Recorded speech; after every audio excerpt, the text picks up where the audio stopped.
Гагаус арджумя топлулун пайланым. Ресинже аңгысы гелді бізе бұсаба бісарапкадан. Ресинже аңгысы кенде яратмаларыны темсіледер ресим галереясында шындыкегден экспозицияда хедерлесі кебін 25 Татьяна Тетриогла Касым bizimle birlikte Алафиде Мусафиром зелен разделенде. И знакомясь с вами, доброе утро, Татьяна. Доброе утро. Постараемся дать вам возможность раскрыть личный путь, вдохновение, философию, искусства. Как началось вообще ваше увлечение художественным искусством? Художественное искусство, оно во мне столько, сколько я себя помню. То есть любой ребенок с детства начинает рисовать. Я любила рисовать сколько, не знаю, наверное, 12 лет, наверное, это осознанный возраст, когда ты себя помнишь, художественная школа. Весь этот путь я прошла после школы, после 9 класса колледж искусства. И, наверное, всю жизнь, сколько я себя помню, я рисую. Я пишу картины. Единственный промежуток был, когда я вышла замуж, и декреты вот эти. У меня 2 детей, поэтому декретные отпуски забрали из моего пути определенное количество времени. Что или кто вас вдохновляет на то, чтобы вы все-таки продолжали свой путь художницы? Для меня после 30 лет, когда произошел такой вот прям прорыв, я поняла, что все, чем я занималась до этого, оно было бы как будто неполноценным, потому что основную часть нашей жизни забирает работа, забирают дети, семья. И в период пандемии я создала мастерскую, в которой постоянно создаю свои картины. Вот. А в Гагаузе я начала свой путь в 2021 году. То есть у меня была персональная выставка в галерее Камрадской, потом в Турецкой библиотеке. Так я познакомилась с Натальей и стала членом Союза художников Гагауз Арт. Постепенно, но до этого первая моя выставка в 2016 году. То есть сам творческий осознанный путь в 2016 году начался. То есть это около 10-15 лет, если я не ошибаюсь. Но тогда я делала эти шаги очень неосознанно, то есть это было все на интуиции. Были какие-то воспоминания о колледже, и в 2016 году я решила поступить в магистратуру. То есть для того, чтобы восполнить вот эти вот пробелы, потому что все равно композиция, она должна иметь основу. Вот. А художники в основном пишут пейзажи, композиции. И так я после магистратуры познакомилась с концептуальной живописью. То есть для кого-то это кажется просто орнаменты, но каждая картина несет за собой символы, которые имеют концепцию. Вот в таком русле. Помните ли свою первую работу? Ну, это было в детстве. Мы в Чекмайдане у бабушки находились, и там какие-то журналы были, я вырисовывала оттуда на бумажке, кажется, была тетрадь, кусочек тетрадки было. И было застолье, все взрослые сидели за столом, и уже после, как я подошла, показала маме, они все в восторге были. Для меня, может быть, это было первые мои восторги. То есть мои родственники были первыми моими зрителями моего вот клочка бумаги. И тогда родители решили отдать меня в художественную школу. А что изобразили? Я не помню, я была ребенком, но я помню эти эмоции, я помню вот осознание, что вот я хочу этим заниматься. Да, у меня с искусством были и моменты, когда я говорила, что я никогда в жизни не возьму кисть в руки. То есть, когда я закончила колледж искусства, особенно дипломную работу, там 1,60 на 1,80 и нас выжили как лимон. Комиссия, все эскизы, которые мы предоставляли, нет, нет, нет. А художники, они такие более ранимые, и каждое критическое высказывание, особенно начинающие. И я, хотя я сдала эту работу на 10, я сказала, что я в жизни не возьму кисть в руки. Когда этот переломный период прошел? В 30 лет, да. В 30 лет я поняла, что у меня была операция на сердце, и я поняла, что, возможно, у меня не будет возможности никогда в жизни заниматься искусством. Ну, после операции пришла домой, семья, все, быт, оно все нужное. Но вот перед операцией я взяла карандаши, кисти с собой туда. И это, получается, был такой как осознанный выбор, что а вдруг у меня не было бы возможности заниматься дальше, потому что некоторые считают, что это дар, но мое мнение, что дар, он составляет только около 5%, а остальные проценты принадлежат самому человеку, и это огромный колоссальный труд. Совершенно верно. Ну, давайте посмотрим ваши работы, комментарии ваши попросим, и после чего, конечно же, беседа наша продолжится. Это в это лето я пришла в гости к нашим гагаузам, у них был симпозиум, и меня взяли как бы на слабо, а давай с нами. И я тогда просто одну картину с ними писала. Это в Польше в это лето. Это моя как бы первая моя картина в концептуальной живописи. Эта картина находится сейчас в подарок директору Всемирного банка Молдовы Янгуна. Я ее подарила ей. Эта картина «Я и дочка», символичный, так, это как стилизованные работы. Да. Это пейзаж стандартный, когда на пленэре ходим. Это тоже продано. То есть я начинала. Это находится в Румынии. То есть я сделала... Вот эта картина, это гагаузка, она стилизована, но я сделала бартер, отдала картину коллекционеру, и он мне подарил ковер с орнаментами. То есть это настолько интересно. Вот здесь тоже... Это последняя моя картина. Обожаю ее, потому что она совсем в другом русле. Это мое пространство, где я создаю свои картины. Я относительно недавно его создала, и для меня оно очень важно. Я ставлю музыку, там нет интернета, там нет людей, и это в Кагуле. То есть ежегодно я участвую в групповых выставках, помимо персональных, которые у меня были. Для меня важно общение, это в Тирасполе. Для меня важно общение с художниками, потому что это обмен энергией, это обмен опыта, это вообще такие вот эмоции. Это в Кагуле. То есть помимо участие в выставках, для художника важно участие в симпозиумах. И вот эта картина осталась в Тирасполе. То есть, кстати, она на марках сейчас. Вот мы на симпозиуме в Камарте. Это Кицканский монастырь. Нас было с разных стран. С Кореи, Болгарии, России, Украины, Молдавии, Гагаузии. То есть и это тоже один из симпозиумов. То есть симпозиумы для нас это очень большой прорыв, потому что мы там встречаемся с художниками за пределы страны. И ты смотришь, что сейчас востребовано. То есть или ищешь себя через вот эти симпозиумы, потому что ты смотришь, как технически другие художники работают, что их вдохновляет, и сама вдохновляешься вот этой атмосферой. Вот. Ну, спасибо за экскурс.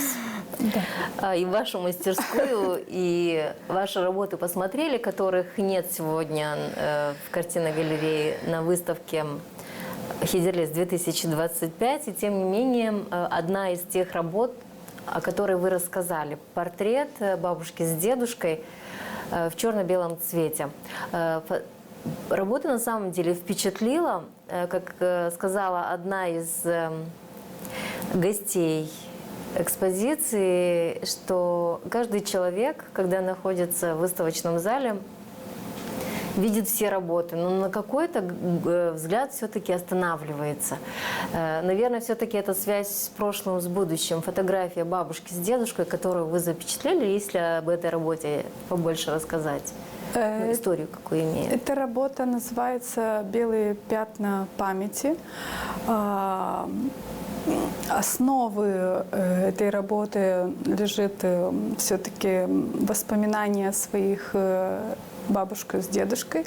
Я могу сказать в двух словах, что для меня она немаловажна, потому что это предки, это наша кровь, это наше прошлое. И как бы мы ни хотели, мы все равно практически 7 поколений связаны. За нами стоят определенные люди, которые нас создали как личность сегодня.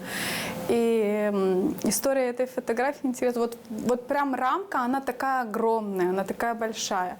И самое интересное, что это свадьба моих бабушки с дедушкой.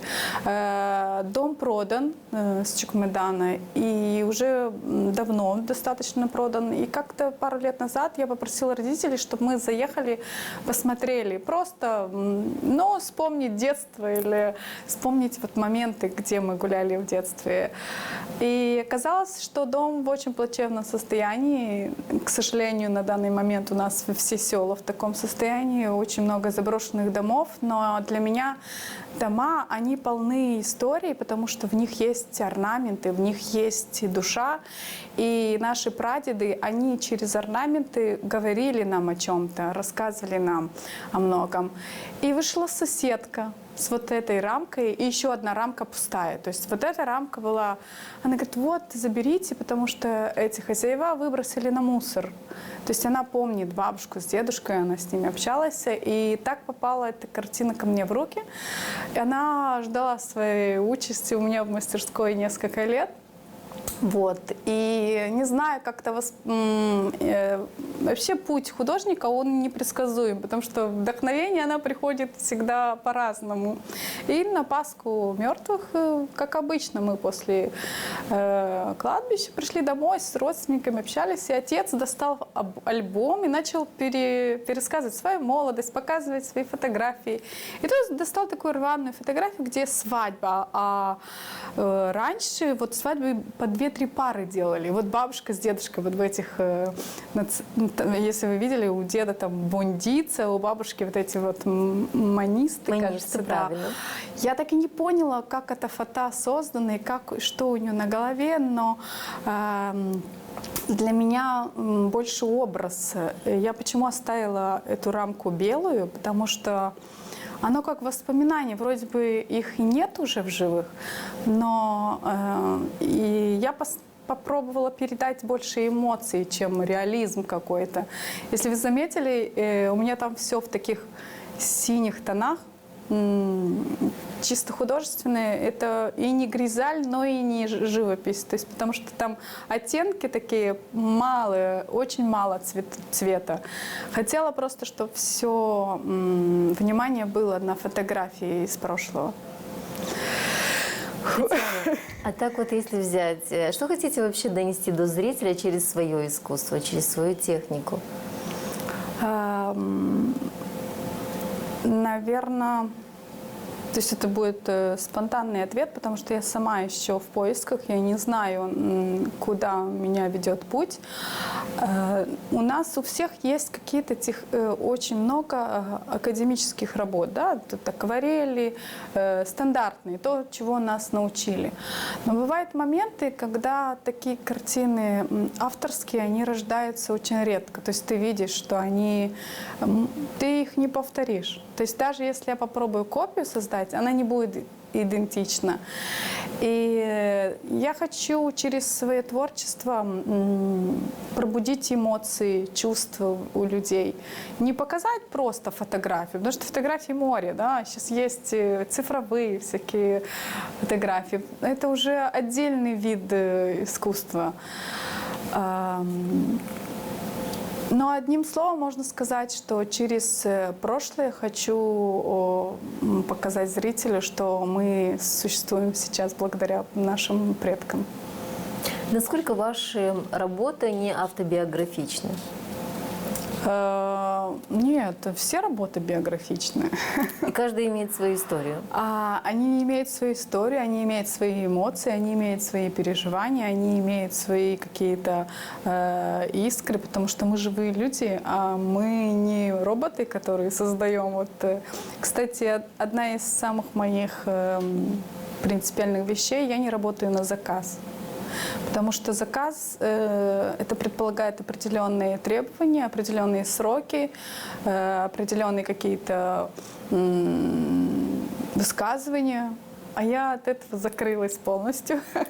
И если эта работа найдет покупателя, то только если я почувствую, что на самом деле он искренне хочет ее купить. То есть я готовый продукт могу преподнести, и если люди купят — хорошо, если нет, то тоже хорошо. Я тяжело расстаюсь со своими картинами. Есть ли темы, к которым вы сознательно подходите? Ну вот тема орнаментов — это осознанный выбор, потому что надо отличаться от всех художников, надо искать свой стиль, и надо оставить что-то, чтобы тебя, вот даже если не будет художника, да, но чтобы вспомнили вот стиль, определенная форма, техника. Академизм, он существует, я отношусь к нему с уважением, я преподаю детям в художественной школе и рассказываю им про это, и показываю все технические стороны. То есть это как Малевич, да, который умел писать академизм, но своим черным квадратом выбил всех из колеи. Да? Даже была история, что он ее поставил изначально как икону в углу. Да, для других это казалось бы, что это, зачем, почему. А он через тьму показал, что существует свет. То есть и сегодня, видите, есть разные перформансы, есть абстракции, есть... Каждый художник ищет свой путь через какие-то мысли, которые приходят, наверное, с космоса, потому что не можешь объяснить все.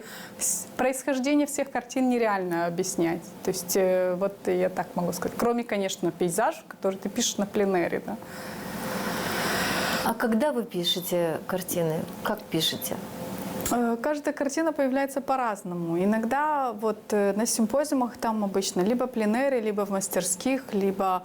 но концептуальные, они приходят чаще всего по ночам, когда никого нету, когда ты далека от бытовых каких-то вещей. Моя семья уже знает, что если мама ушла в мастерскую, то это надолго.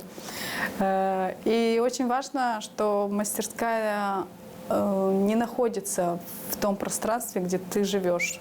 Потому что я знаю по себе, когда это было все в квартире, это надо достать краски, кисти, это занимает определенное время, это раздражает, потому что тебе надо готовить, убирать, стирать, и ты отрываешься от творческого процесса. А когда у тебя есть свое пространство, ты закрылась, и пускай весь мир подождет. Татьяна, в каком направлении еще хотели бы развиваться как художница? Я непредсказуемая, но в это лето я познакомилась с очень крутыми акварелистами, и я попыталась по-мокрому писать. Это очень сложная техника. Акварель по-мокрому для меня это очень большой вызов, потому что она непослушная. И хотела бы хотя бы соприкоснуться с вот этими вещами, потому что там происходит такой симбиоз между разными цветовыми решениями. И если это еще крутая бумага, кисти, иногда выходят непредсказуемые вещи. То есть акварель и масло — это живые техники.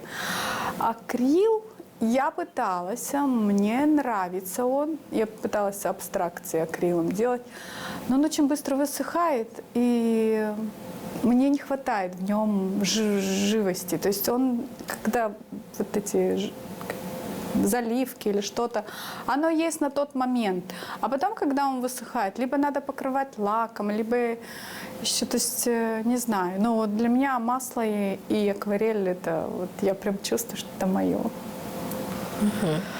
То есть с этим материалом работаете, да? Да, в основном с ними. Хотя каждый художник, он пробует, он не можешь знать 100%, какой это твой. Наверное, где-то в 60-70 лет я буду 100% знать, что вот я только это и не откажусь. А до этого поиски происходят. Наверное, всю жизнь поиски происходят. И что для вас означает колоритность и как вы передаете ее через живопись? Смотрите, для меня теплые тона, вот в основном орнамент, если вы видели, там присутствующий желтый, красный, вот эти контрасты, это все вдохновляет с ковров и с национальных костюмов, потому что они на самом деле такие яркие, они красочные, такие красочные, да. Когда вот пару картин я начала работать глиссировками и вот эту фактуру, там уже немножко другие вещи надо искать. То есть вы спросили то, чего я сама не знаю. И я вот озвучивая вам, я сама пытаюсь найти ответ на этот вопрос, потому что это вот теоретически это очень просто, а в практике это сложнее. К исторической достоверности обращайтесь в какие-то источники, чтобы изобразить те же орнаменты, тоже, скажем, гагаузочку в национальной одежде. То есть надо учитывать это, конечно, историю, да? В любом случае я искала, что означают эти символы. Я искала, как выглядит, потому что магистратуру, когда я оканчивала, я писала работу про 3 национальности, то есть, потому что Басарабяская является на границе с Украиной, с Гагаузией, и я охватила орнаменты гагаузских национальностей, молдавской национальности и украинской национальности. То есть я изучала, потому что мы еще, мы должны были искать не только сами орнаменты, но и происхождение, и что они означают, и, потому что очень много, вот, допустим, древо жизни практически во всех национальностях существует. Просто она по-разному изображено. Солнце у гагаузов тоже есть такой круг, оно тоже есть, но больше в турецких каких-то национальностях. То есть каждый орнамент – это как для меня, как поиск, особенно когда значение. Я еще узнала, что в Гагаузии есть человек, который изучал эти орнаменты и отдал в ваш музей Камрата вот эскизы из ковров, и хотелось бы добраться до них, тоже пофотографировать, посмотреть, как они. Вот у гагаузов лошадь существует, а у молдаван петух. То есть тоже именно в символической форме, то есть не... А у украинцев там в основном маки, то есть есть разница, они похожи, тоже цветы, тоже животные, но они отличаются по форме, наверное, потому что еще есть гагаузов барашка, тоже такой интересный символ, тоже... То есть зооморфий. Я не знаю, я на молдавском это все изучала, поэтому мне сложно подобрать русские слова. Но я не добралась до глубины всех этих орнаментов, поэтому у меня еще есть целая жизнь, чтобы изучать их. О цветах сказали, о национальном колорите сказали. А почему все национальное вас притягивает? Почему? Хитрый вопрос. Почему? Почему мы живем? Чем притягивает? Да. Чем? Я сказала, цветовой гаммой, и символикой, тем, что это наша бабушка с дедушкой, наши прадеды делали. То есть молодежь она не понимает происхождение всего этого. Она думает, что это так и должно быть. А когда ты уже находишься в осознанном возрасте, ты ищешь ответы. Почему, откуда, зачем. И я поняла, что меня вдохновляют орнаменты, а ответ на этот вопрос я так и не получила. Почему? Наверное, потому что там нет определенных каких-то правил, да, что вот должно быть так или не так. Там больше интуиция работает. Вот цвет черный, контраст с красным. Вау, давай попробую. То есть, потому что там работа с текстилем, и это подразумевает определенную форму, как они эту текстиль красили, как они ткали, как они создавали эти... Я не думаю, что они прям сидели, эскизы делали. Или... То есть там есть какая-то история, которая тебя вдохновляет. А давай попробуем маслом, а что выйдет, а как получится. Я не всегда знаю концовку своих работ. То есть оно идет вот... Да, на базе стоит композиция, стоит определенные знания художественные, но процесс, он происходит непредсказуем. Татьяна, вот эти орнаменты, которые вы изображаете, вы с ними в реальности сегодня часто или редко встречаетесь вот наяву? У меня в мастерской я коллекционирую всякие ковры, всякие домотканные вещи и сохраняю их. И всегда, вот, куда я не попаду, у бабушки, у мамы, вот в Румынии, когда была, коллекционер подарил. То есть я собираю их. У меня даже до сих пор есть покрывало от моей бабушки, Царство Небесное, которая полна этими петухами, этими орнаментами. Есть очень большая разница. У них есть линии холодные и теплые линии. Теплые — это когда вот полукругом, а холодные — это когда треугольники, квадраты. То есть, и они отличаются от региона. Каждый регион по-своему делал эти орнаменты. Я думаю, что это... Вообще начинала просто мамалыгу писать, да? Это, вы ее видели? Да. И у меня работ? была целая серия этих мамалыг, даже на Иемане, да, такой фестиваль был. Я 3-метровую мамалыгу нарисовала. И заполняла эту мамалыгу с орнаментами. То есть мамалыга — это наш символ. Национальное блюдо. Национальное блюдо и символ, потому что наш народ, он очень гостеприимный. И, ну, не можешь же всю жизнь мамалыгу писать, да? Давай дальше развивать эту идею. Поэтому вот я не знаю, когда я остановлюсь, но, по крайней мере, я пытаюсь сейчас отойти чуть-чуть от орнаментов и попробовать вот в таком стиле, как белые пятна памяти, сделать серию. И надеюсь, что она получится. Сейчас на выставке, когда были, какие эмоции ждали от зрителя? Получили то душевное удовлетворение или нет? Не все зрители понимают, что там и как это. Часто приходится рассказывать о своей работе?